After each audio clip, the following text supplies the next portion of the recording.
За Монголын бичиг үсгийн түүхэнд энтхэгийн уламжлалт одоо нагар үсэг юм уу ланз үсэг энтрийн жишээнээс үлгэр жишээ аваад соён бүсгийг бол өндөр гэгээ маань зохиосон байгаа.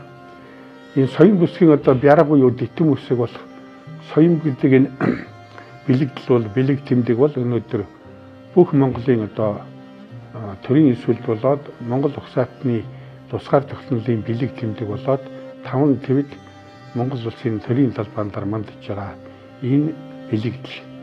Тэгэхээр энэ бол өөр улсын ямар нэгэн бэлэгдэл дотор бол байдаггүй, зөвхөн монголчуудын бэлэгдэл болоод явж идэг.